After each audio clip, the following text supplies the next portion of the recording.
नमस्कार साथियों, तो मौजूद हुए हैं आपके सामने हिमाचल प्रदेश की दिन भर की ताज़ा खबरों के साथ। तो इससे पहले खबरों के सिलसिले को शुरू करें, आपसे निवेदन है चैनल को आप जरूर सब्सक्राइब करें। तो पेश है आज दिन भर के मुख्य समाचार।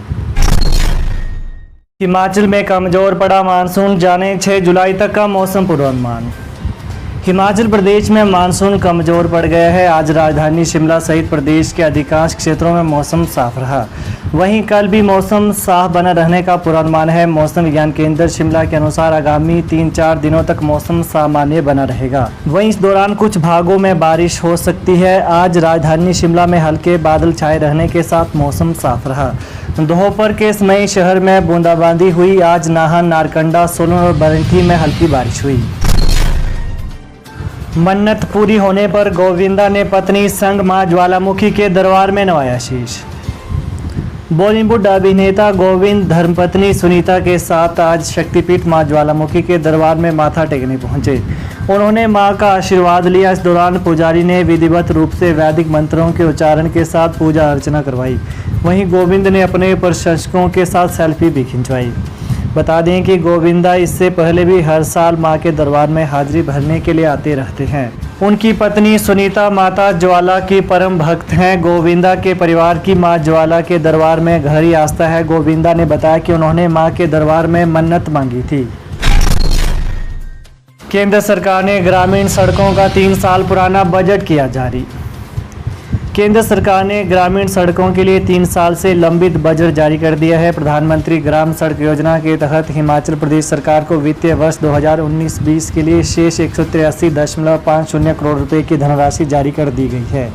इसे केंद्रीय सहायता की पहली किस्त के पहले भाग के रूप में जारी किया गया है। वहीं से प्रधानमंत्री ग्राम सड़क योजना 2 के तहत दिया गया है। कुल 366.31 करोड़ रुपए की धनराशि दी जानी थी। मनोहर हत्याकांड मुख्य आरोपी पत्नी और भतीजे को मिली 14 दिन की न्यायिक हिरासत।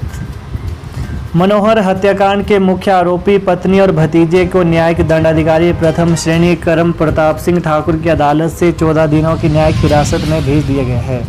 तीनों आरोपियों की न्यायिक हिरासत खत्म होने पर आज उन्हें न्यायालय में पेश किया गया, जहां से उन्हें दोबारा न्यायिक हिरासत मिली है। भांदल पंचायत के तहत आते संगणी क्षेत्र में मनोहर नामक युवक की निर्मम तरीके से हत्या कर शव को बोरों में डालकर ठिकाने लगाया गया था। इसके बाद पुलिस तफ्तीश में एक युवक और 2 नाबालिग लड़कियों को हिरासत में लिया गया। पूछताछ के बाद युवक को गिरफ्तार कर लिया गया। जमीन दिलवाने के नाम पर नेपाली मूल के व्यक्ति से 7 लाख रुपए की ठगी। हिमाचल प्रदेश कांगड़ा जिला मुख्यालय धर्मशाला के समीपवर्ती क्षेत्र में रह रहे एक नेपाली मूल के व्यक्ति से सरकारी जमीन दिलवाने के नाम पर ठगी का मामला सामने आया है। सदर थाना धर्मशाला में पीड़ित व्यक्ति ने शिकायत दर्ज करवाई है। 2 आरोपियों ने राजस्व अधिकारी व कर्मचारी बताकर 7 लाख रुपए की ठगी की है। आरोप है कि अब ठगी करने वाले पीड़ित को धमका रहे हैं। वहीं एसपी बीर बहादुर ने बताया कि पुलिस थाना में दर्ज शिकायत में शिकायतकर्ता ने बताया कि वह तहसील में भूमि संबंधी कार्य हेतु आया था। वहां पर कुछ लोगों ने उन्हें राजस्व विभाग के अधिकारी व कर्मचारी बताकर ठगी की है। पुलिस इस मामले में प्रारंभिक जांच करते हुए संलिप्त लोगों को पकड़ने की कोशिश कर रही है। जांच के दौरान जो भी तथ्य सामने आते हैं उसी के आधार पर आगामी कार्रवाई अमल में लाई जाएगी। अभी केवल शिकायत आई है, जबकि एफआईआर दर्ज नहीं की गई है। बोर्ड ने सुनवाई नहीं की तो 3 फेस लाइन के ऊपर ही डाल दिया लेंटर। चंबा जिला के चुराहा विधानसभा क्षेत्र में विद्युत बोर्ड प्रबंधन की बड़ी लापरवाही और व्यक्ति की कारगुजारी ने सबको दंग कर दिया है।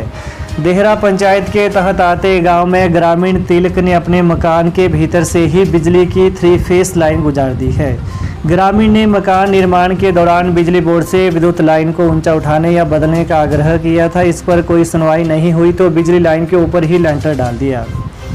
वहीं मामला सामने आने के बाद अधिकारियों के हाथ पांव फूल गए हैं। विद्युत बोर्ड के जूनियर इंजीनियर को नोटिस जारी कर जवाब मांगा है। ग्रामीण की यह कारगुजारी कभी भी बड़े हादसे का कारण बन सकती है। देहरा पंचायत के गांव में ग्रामीण ने विद्युत ट्रांसफार्मर से होकर गुजरने वाली 3 फेस लाइन को अपने मकान के भीतर दीवार से प्लास्टिक रबड़ के पाइप से गुजार दिया है। इसके अतिरिक्त बिजली की लाइन मकान निर्माण कार्य के दौरान बीच में आ रही थी। सड़क की अधिग्रहित भूमि और सेटबैक पर लागू नहीं होता अदालत का अंतरिम आदेश। हिमाचल प्रदेश हाईकोर्ट ने सेटबैक और सड़क की अधिग्रहित भूमि इस्तेमाल करने से जुड़े मामले में अहम निर्णय सुनाया है। अदालत ने कहा कि सड़क की अधिग्रहित भूमि और सेटबैक पर अदालत का अंतरिम आदेश लागू नहीं होता है। वहीं न्यायाधीश विवेक सिंह ठाकुर ने याचिकाकर्ता संदीप कुमार की याचिका को खारिज करते हुए यह निर्णय सुनाया।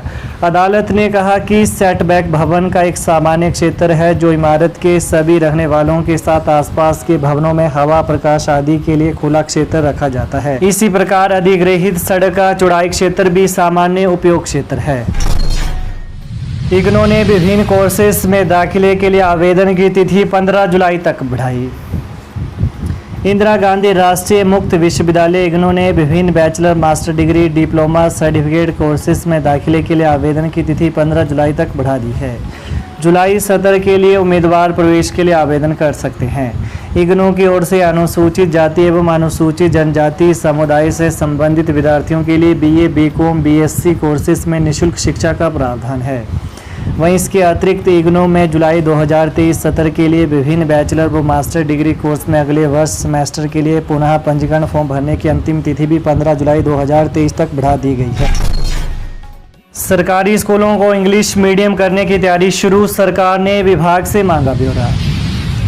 हिमाचल प्रदेश के सरकारी हिंदी मीडियम स्कूलों को इंग्लिश मीडियम करने की तैयारी शुरू हो गई है।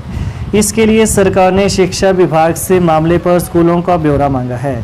वर्तमान में कितने स्कूल इंग्लिश और हिंदी मीडियम है, कितने स्कूलों में हिंदी और इंग्लिश दोनों मीडियम में पढ़ाई करवाई जा रही है, सरकार ने विभाग से यह जानकारी मांगी है। इसी कड़ी में शिक्षा विभाग ने भी सभी जिला उपनिदेशकों से मामले पर रिपोर्ट तलब कर ली है। इसके बाद विभाग यह रिपोर्ट सरकार को भेजेगा। सेवानिवृत्ति के बाद कार्यालय के गेट से हो रही कर्मचारियों की विदाई। जिस कार्यालय में 25 साल तक सेवाएं दी उसमें कर्मचारियों की सम्मानजनक सेवानिवृत्ति भी नसीब नहीं हो पा रही। बात हो रही है हिमाचल प्रदेश कर्मचारी चयन आयोग हमीरपुर की। 23 दिसंबर को पेपर लीक मामला सामने आने के बाद चयन आयोग भंग हो चुका है। इसके बाद अभी तक 4 कर्मचारी सेवानिवृत्त हो चुके हैं। इनमें आयोग के अवर सचिव युद्धवीर सिंह 28 फरवरी को सेवानिवृत्त हुए। वहीं आयोग के अधीक्षक प्रथम श्रेणी प्रीतम चंद 31 मार्च, सहायक रजिस्ट्रार निर्मल कुमार 30 मई 2023 को कार्यालय के बाहर गेट से सेवानिवृत्त हुए। तो शुक्रवार को आयोग में 25 वर्ष तक सेवाएं देने वाले वाहन चालक सुरेश कुमार भी सेवानिवृत्त हो गए। सुरेश कुमार को लेकर भंग हो चुके कर्मचारी चयन आयोग के गेट पर अन्य कर्मचारियों ने भावुक होकर सेवानिवृत्ति दी। कर्मचारियों को मलाल है कि जिस संस्थान में उन्होंने 20 से 25 वर्ष तक सेवाएं दी वहां से सम्मानजनक सेवानिवृत्ति भी नहीं हो पा रही। तो ये है आज दिन भर के मुख्य समाचार। तो प्रदेश की ताज़ा खबरों को पाने के लिए चैनल को आप जरूर सब्सक्राइब कर लें। धन्यवाद। जय हिंद, जय हिमाचल।